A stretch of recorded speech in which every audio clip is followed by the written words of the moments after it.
श्री गणेशाय नमः. श्री शिवाय नमस्तुभ्यम. नमस्कार सर्वांना. मागील भागात आपण पाहिलं की नमिता तपासणीसाठी जायला नकार देत होती. तिच्या वागण्यामुळे लावण्याला नमितावर यशोदाबाईंनी सांगितल्याप्रमाणे संशय येत होता. यशोदाबाईंनी नमिताला धमकी देऊन तपासणीसाठी जायला तयार केलं होतं. तेव्हा नमितानेच सिद्धांतकडून बाळ होऊ नये म्हणून सिद्धांतला आणि स्वतःला औषध दिलं होतं हे समजलं. ती कुठल्या तरी व्यक्तीशी याबद्दल फोनवर बोलत होती, पण मी सांगितलं त्याप्रमाणे तो व्यक्ती प्रणव नव्हता. कोणीतरी वेगळाच व्यक्ती होता जो नमिता सोबत होता. हॉस्पिटलमधून आल्यानंतर शिवायचा राग आपण पाहिला. त्याच रागात त्याने लावण्याचा गळा पकडला होता. आता तो असा का वागला होता ते आपण या भागामध्ये पाहूयात. कथेचं नाव अग्निसाक्षी, भाग 31. कथालेखिका व कथा वाचन जानकी. शिवा. सावित्रीबाई आणि यशोदाबाई दोघीही मोठ्याने ओरडत त्या दोघांच्या दिशेने धावल्या. शिवायने लावण्याचा गळा खूपच जोरात आवळलेला होता. लावण्याचा आवाजच निघत नव्हता, फक्त सुटण्यासाठी धडपड करत होती. ते पाहून घरातले जवळजवळ सगळेच जण तिच्याकडे धावले होते. विक्रांत आणि सिद्धांत शिवायला तिच्यापासून सोडवण्याचा प्रयत्न करत होते. हरेशराव आणि गीता घडत असलेला प्रकार पाहून थक्क झाले होते. दादू, सोडा तिला, काय करत आहात? काव्या आपल्या मैत्रिणीच्या काळजीने त्याच्या दंडावर चापटा मारत त्याला सोडायला सांगत होती. आधीच लावण्याने काही कमी सहन केलेलं नव्हतं. त्यात पहिल्यांदाच शिवाय तिच्याशी असा वागत होता म्हणून काव्याला त्याचा राग आला होता. नाही सोडणार आज मी हिला. विश्वासघात केला आहे हिने माझा. तो तिचा गळा जोरात दाबत बोलत होता. मात्र कोणालाही त्याच्या बोलण्यामागचा अर्थ समजत नव्हता. अखेर सिद्धांत आणि विक्रांत सफल झाले आणि दोघांनी मिळून त्याला झटक्याने मागे ओढलं. काय करत आहेस तू शिवा? भान तरी आहे का तुला? कशाबद्दल बोलत आहेस तू? कसला विश्वासघात झाला आहे? विक्रांत यांनी त्याच्यावर जोरात ओरडून विचारलं. तो मात्र रागाने अजूनही तिच्याकडे पाहत होता. लावण्य आपला गळा पकडून जोरजोरात खोकत होती, तर सावित्रीबाई आणि यशोदाबाई दोघीही तिला सावरत होत्या. अरे पोरा, जीव घेणार आहेस का या लेकराचा? गीता पटकन लावण्याजवळ जाऊन तिच्या चेहऱ्यावरून हात फिरवत म्हणाल्या, सावित्री, पाणी आण पोरीसाठी. हरेशराव सावित्रीबाईंना म्हणाले. तशा त्याही पळत पटकन स्वयंपाक खोलीत गेल्या आणि तिच्यासाठी पाणी घेऊन आल्या. त्यांनी तिला पाणी पाजलं आणि मग तिच्या पाठीवरून हात फिरवायला लागल्या. हिच्यावर विश्वास ठेवून मी निवांत झालो होतो. ही मला म्हणाली होती की त्या श्रद्धावर ही बारीक नजर ठेवून राहणार. तिच्याकडून काही चूक झाली तर ही तिला शिक्षा करणार, पण ही असफल ठरली. त्यात माझा हिच्यावर असलेला विश्वास हिने मोडून टाकला. अचानक मध्येच श्रद्धाचा विषय निघाल्याने कोणालाही काही समजलं नव्हतं. लावण्य थोडीशी स्थिर झाली होती, त्यामुळे तो काय बोलत आहे हे आता तिला समजत होतं. शिवाय सिद्धांत आणि नमिता घरी आले आहेत हे समजल्यानंतर त्यांच्यात होणारं बोलणं प्रणवला ऐकू जाऊ नये म्हणून श्रद्धा ताबडतोब तिच्या खोलीत निघून गेली होती.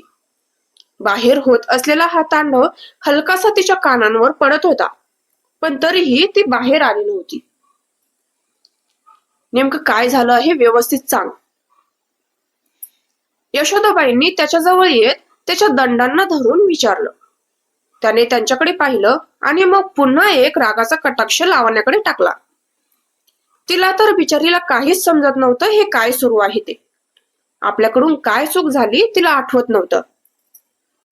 तुमची सून मला म्हटली होती की त्या श्रद्धावर बारीक लक्ष ठेवून राहणार. मग तिची नजर असताना सुद्धा ती श्रद्धा भैया आणि वहिनींना गर्भनिरोधक औषध देण्यास सफल झालीच कशी काय? जेव्हा त्याने सांगितलं तेव्हा सगळेच्या सगळे धक्क्यात गेले होते. जेव्हा ती मुलगी आपल्या घरात राहत होती तेव्हा सुद्धा ती दोघांना औषध देत असणारच. तिने स्वतःहून कबूल केलं होतं की प्रणवने त्यावेळी तिला आपल्या घरात भैयांना मूल होऊ नये यासाठीच पाठवलं होतं. ती गेल्यानंतर असं वाटलं होतं की आता सगळं व्यवस्थित झालं आहे, आता पुन्हा आपल्याला भेटल्यानंतर तिने आपल्याला आश्वासन दिलं होतं की ती आपल्या बाजूने आहे, पण नाही, ती आपल्या बाजूने नाही आहे. ती अजूनही त्या प्रणवच्याच बाजूने आहे. असं म्हणत त्याने सिद्धांत आणि नमिताचे रिपोर्ट सगळ्यांना दाखवले. डॉक्टरांसोबत झालेलं बोलणं सुद्धा त्याने सगळ्यांना सांगितलं. सगळं ऐकून कोणाला काय बोलावं समजत नव्हतं. यात लावण्याची चुकी नाही शिवा. आता मी तुला व्यवस्थित सांगतो. जेव्हापासून ती श्रद्धा घरी आली आहे तेव्हापासून तिने स्वयंपाकाची जबाबदारी घेतलेली नाही आणि नाही तिने कोणाला जेवण वाढलं आहे. ती फक्त बाहेर येत होती ते घरातली इतर कामं करण्यासाठी. तेव्हा लावण्या तिच्यावर लक्ष ठेवत होती हे मी स्वतः पाहिलं आहे. सिद्धांत शिवाय समोर उभा राहून म्हणाला. म्हणजे? शिवायला त्याच्या बोलण्यामागचा अर्थ समजला नव्हता म्हणून त्याने विचारलं. सिद्धांतने एक मोठा दीर्घ श्वास घेऊन सोडला आणि पुढे बोलायला सुरुवात केली. श्रद्धाने अजूनपर्यंत घरात आल्यानंतर स्वयंपाक खोलीत पाय ठेवलेला नाही. आजच सकाळी काकू आईंनी तिला गरम पाणी करून मागितलं तेव्हाच ती गेली होती, पण तोपर्यंत सगळ्यांचा नाश्ता करून झालेला होता. तेव्हा स्वयंपाकाची वगैरे तयारीही झालेली नव्हती की तिने तिथे लुडबुड करून त्यात औषध मिक्स केलं असेल, ही सुद्धा शक्यता नाही. त्यानंतर श्रद्धा तिच्या खोलीत गेली ते थेट जेवायलाच बाहेर आली होती. ती अंगणातली कामं किंवा घरात झाडपूस करणं या कामांशिवाय इतर कामात मदत करत नाही. सिद्धांतने संपूर्ण माहिती दिली. तसा शिवाय डोळे मोठे करून त्याच्याकडे पाहायला लागला. बरोबर बोलत आहे सिद्धांत. आणि जिथे जिथे श्रद्धा काम करेल तिथे तिथे लावण्य तिच्यावर नजर ठेवत होती. याचाच अर्थ लावण्याने तुला दिलेला शब्द अजिबात मोडलेला नाही. ती तिचं काम प्रामाणिकपणे करत होती. सावित्रीबाई लावण्याच्या डोक्यावर हात फिरवत म्हणाल्या. त्यांच्या स्पर्शाने लावण्याला भरून आलं, पण ती आपल्या डोळ्यातलं पाणी लपवत तिथे न थांबता तिच्या खोलीत निघून गेली. सगळेजण तिला असं जाताना पाहून काळजीत पडले होते. आता कुठे शिवायलाही स्वतःच्या चुकीची जाणीव झाली होती. कितीतरी वेळा बजावला आहे तुला शिवा. कोणावर आरोप लावण्यापूर्वी प्रत्येक गोष्टीची शहानिशा करूनच निकषापर्यंत पोहोचायचं असतं. हे कित्येकदा तुला शिकवून झालं आहे. शेवटी जे वागायचं तेच वागतोस तू. अरे बाकीच्यांचं सोड, पण स्वतःच्या बायकोवर तरी विश्वास ठेवायचा. लहान आहेस का तू आता तुला वारंवार समजावून सांगायला? सिद्धांत त्याच्याकडे पाहून चिडून म्हणाले. त्याने आता आपली खाली मान घातली होती. जेवढी मी लावण्याला ओळखते दादू, तेवढं तुम्ही अजूनपर्यंत तिला ओळखलेलं नाही. ती जेव्हा शब्द देते ना तेव्हा ती तो शब्द शेवटपर्यंत पूर्ण करते. आज तुम्ही खूप चुकीचं वागलात तिच्यासोबत. त्याच्यावर रागाचा कटाक्ष टाकून आणि आपला राग व्यक्त करून काव्या लावण्याच्या मागे तिच्या खोलीत गेली. तरीही तो प्रश्न आहे त्याच ठिकाणी आहे. जर श्रद्धाने ते औषध या दोघांना नाही दिलं तर मग ते औषध यांच्या पोटात गेलं तरी कसं? आपल्याकडे स्वयंपाकही घरातल्या बायकाच करतात. यशोदाबाईंनी सगळ्यांकडे पाहून विचारलं म्हणजे त्यांनी आपल्या मनातला तो प्रश्न सर्वांसमोर मांडला, ज्यामुळे नमिता सोडून बाकीचे सगळे विचारात पडले. आणि आता नमिताला एक संधी मिळाली. आपल्या घरात जेव्हापासून लावण्य आली आहे तेव्हापासून तीच स्वयंपाक करते. एक छोटासा किडा तिने सगळ्यांच्या डोक्यात सोडला. यावेळी बाकीच्या कोणाला येऊ का न येऊ, पण सावित्रीबाईंना राग आला. स्वयंपाक फक्त तीच नाही तर मी सुद्धा करत असते नमिता. स्वयंपाक पूर्ण होईपर्यंत आम्ही दोघीजणी एकमेकींसोबत असतो. नमिताच्या बोलण्यामागचा जो काही अर्थ होता तो सावित्रीबाईंच्या लक्षात आला होता. त्यामुळे अजून लावण्या यात भरडली जाऊ नये म्हणून सावित्रीबाईंनी लगेच बाजू मांडली. मला तसं म्हणायचं नव्हतं आई. आपण इतक्या लवकर असफल ठरू असं तिला वाटलंच नव्हतं. त्यामुळे आता सावरासावर करण्यासाठी ती खाली मान घालून म्हणाली. बरं झालं नमिता की तू स्वयंपाक करत नाहीस. नाहीतर आता जशी तू लावण्याबद्दल बोललीस ना तसं आम्हाला सुद्धा संशयाने तुझ्याबद्दल बोलावं लागलं असतं. यशोदाबाईंनी आपला तीर तिच्याकडे फेकला. तशी पुन्हा नमिता थरथर कापायला लागली. तिच्या चेहऱ्यावर भीती पसरली होती. त्यामुळे तिने आपली खाली असलेली मान वर केली नव्हती. आता जे झालं ते पुरे झालं. डॉक्टरने उपचार काय सांगितले आहेत, लवकरात लवकर त्यासाठी तयारी करा. बाकी औषध कोणी दिलं आहे याचा तपास आपण करूच. यशोदाबाईंनी एवढं बोलून तिथेच तो विषय संपवला. आतापर्यंत जे झालं ते झालं, पण इथून पुढे तसं होऊ नये यासाठी सर्वांना खबरदारी घ्यायची होती.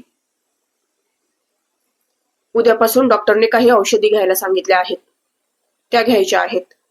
त्यानंतर पुढे काय करायचं हे आठवड्याभरानंतर सांगणार आहेत. शिवायने डॉक्टर सोबत झालेलं बोलणं त्यांना सांगितलं. ठीक आहे, मग आता सगळ्यांनी पटपट जेवायला बसा. जेवण झाल्यानंतर काय औषधी असतील त्या घेऊन टाका. यशोदाबाई सिद्धांत आणि नमिताकडे पाहून म्हणाल्या. त्यावर दोघांनी होकारार्थी मान हलवली. सिद्धांत खालीच थांबला तर नमिता तिथे न थांबता लगेच आपल्या खोलीत निघून गेली.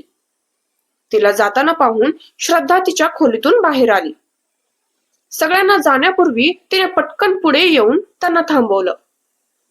तिला असं करताना पाहून सगळेजण न समजून तिच्याकडे पाहत होते. तिने एक कागद आणि पेन आणला.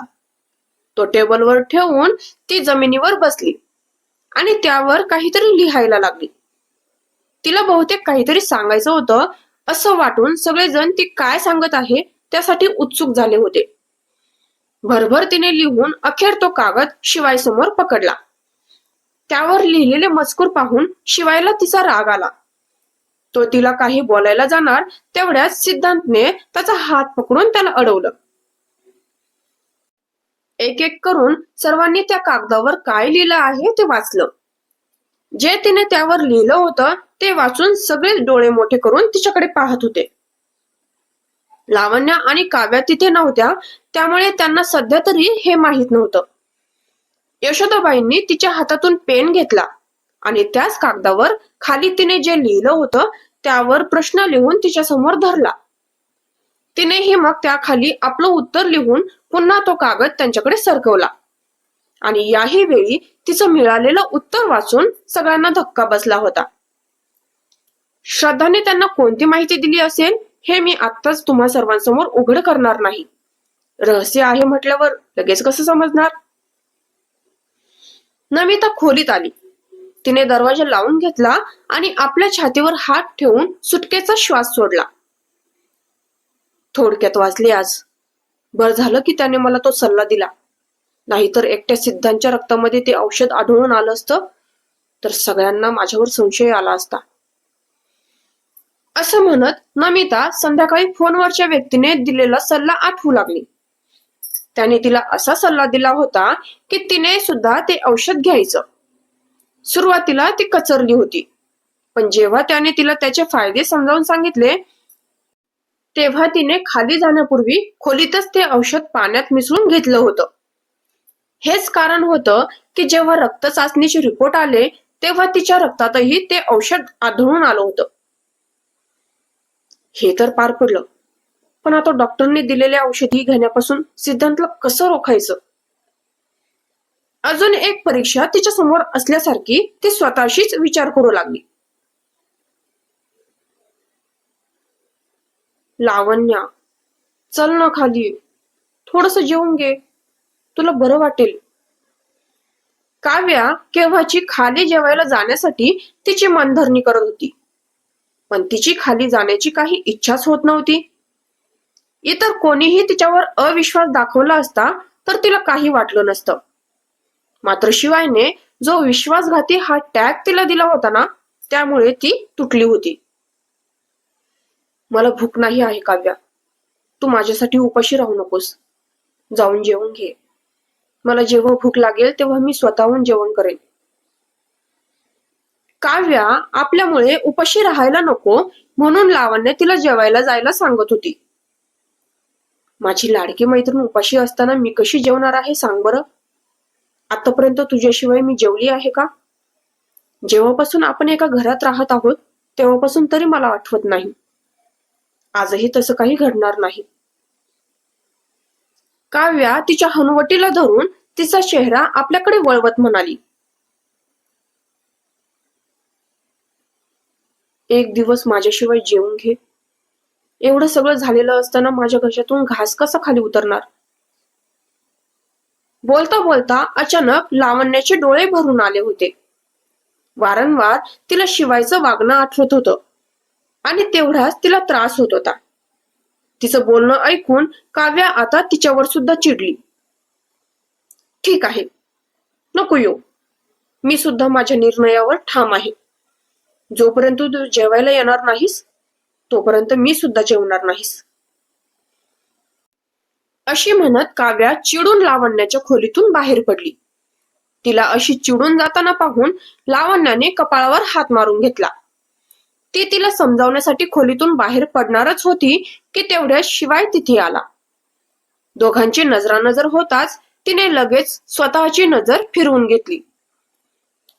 त्याला आत जाण्यासाठी तिने बाजूला सरकून रस्ता मोकळा करून दिला. तरीही तो काही आत गेला नव्हता. ती त्याला आत येण्याची वाट पाहत होती, कारण तिला काव्याला समजावण्यासाठी जायचं होतं. मात्र तो काही हटत नव्हता, म्हणून तिने नजर वर करून त्याच्याकडे पाहिलं. जरा सरकतं का? मला काव्याकडे जायचं आहे.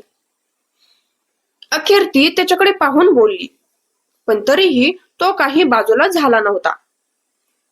तो बाजूला सरकत नाही पाहून तीच एका बाजूने बाहेर जायला निघाली. त्याने तिचा हात पकडला आणि तिला थांबवलं. तिने मागे वळून एकदा त्याने धरलेल्या आपल्या हाताकडे आणि एकदा त्याच्याकडे पाहिलं. मला बोलायचं आहे तुझ्यासोबत, त्याने तिला अडवत सांगितलं. पण तिने मात्र नजर फिरवून घेतली. जे काही बोलायचं आणि करायचं होतं ते तुम्ही आधीच केलं आहे. सध्या तरी मला तुमच्याशी बोलायचं नाही. तिने त्याच्या हातातून आपला हात सोडवून घेतला आणि तशीच बाहेर पडली. तो मात्र तिने सोडवून घेतलेल्या आपल्या हाताकडे पाहिलं.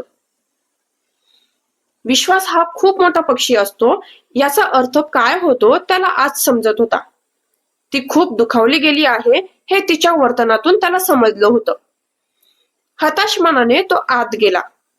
लवकर सहजासहजी ती त्याच्याकडून मनवली जाणार नव्हती, कारण त्याने केलंच तसं होतं.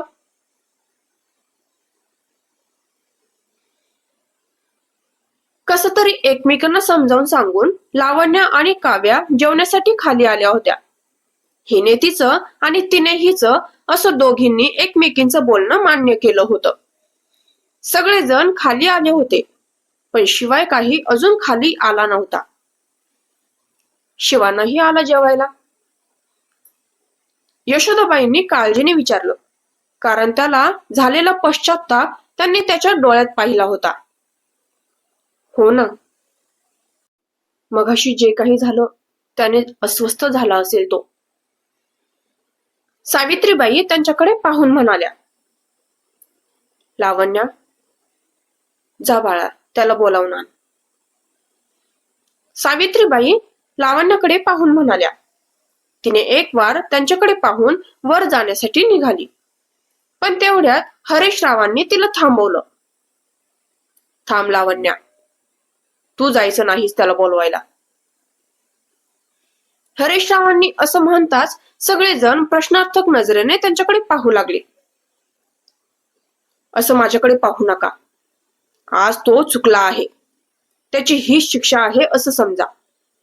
आपल्यापैकी दुसरं कोणीतरी जाईल, पण लावण्य जाणार नाही. बायको चुकली तर बायकोने पुढाकार घेतला यात माझी काहीच हरकत नाही, पण नवरा चुकूनही बायकोनेच पुढाकार घ्यायचा असं मी होऊ देणार नाही. छोट्या मोठ्या गोष्टी असत्या तर मी एक वेळ तिला जाऊही दिलं असतं, मात्र आज घडलेला प्रकार खूपच गंभीर होता. यामुळे नातं सुद्धा तुटू शकत होतं. जोपर्यंत त्याला याची जाणीव होत नाही ना, तोपर्यंत लावण्या स्वतःहून पुढाकार घेणार नाही. हरेशराव म्हणाले. आता त्यांच्या शब्दाच्या पुढे कोणालाही जाता येणार नव्हतं. तू बस लावण्या, सिद्धांत जाईल त्याला बोलवायला. यशोदाबाई तिला खाली बसायला सांगून सिद्धांतला इशारा करत म्हणाल्या. त्यांचा तो इशारा समजून तोही लगेच उठला आणि शिवायला बोलवायला गेला. सिद्धांत वर आला तर खोलीचा दरवाजा उघडाच होता. शिवाय त्याला पलंगावर झोपलेला दिसला. तो झोपलेला नक्कीच नव्हता हे सिद्धांतने ओळखलं. तो फक्त डोळे मिटून पडलेला होता. सिद्धांतने आल्यानंतर खोलीच्या दरवाजावर टकटक केली. त्या आवाजाने शिवायने आपले डोळे उघडले आणि दरवाजाच्या दिशेने पाहिलं. तू जेवायला आला नाही शिवा? चल खाली, सगळे तुझी वाट पाहत आहेत. सिद्धांत त्याच्या जवळ येत म्हणाला. शिवाय उठून बसला. मला जेवण्याची इच्छा नाही आहे भैया, तुम्ही सगळेजण जेवून घ्या. त्याची खरंच जेवण्याची इच्छा नव्हती. आजच्या झाल्या प्रकरणाने तो खूप अस्वस्थ झाला होता. हे बघ, जे झालं ते झालं, त्याचा विचार करत बसू नकोस. तुला तुझी चूक समजली आहे ना, तेवढंच पुरेसं आहे. जेवण झाल्यानंतर जेव्हा लावण्य खोलीत येईल तेव्हा तिच्याशी निवांत बोल. हवं तर माफीही माग. माफी मागितल्याने कोणीही लहान होत नसतं. सिद्धांतने त्याच्याजवळ येत त्याच्या खांद्यावर हात ठेवून त्याला समजावलं. त्याचा काहीच उपयोग नाही भैया. मगाशी मी तिच्याशी बोलण्याचा प्रयत्न केला, पण तिने माझ्या हातातून तिचा हात सोडवून घेतला. त्याने त्याला सांगितलं. सिद्धांत एक सुस्कारा सोडत त्याच्याजवळ बसला. त्यावेळी रागात असेल. थोडा वेळ जाऊ दे. तिच्या डोक्यातला राग शांत झाल्यावर बोल तिच्याशी. सध्या खाली चल. तू आल्याशिवाय कोणीही जेवणार नाही. सिद्धांत त्याच्या हातावर हात ठेवत म्हणाला. शेवटी हो नाही करत करत तो खाली जायला तयार झाला. त्यानेही मग त्यावर होकारार्थी मान हलवली आणि खाली निघाले. शिवायने लावण्यासोबत जे केलं त्यानंतर ती सहजासहजी त्याला माफ करू शकेल का?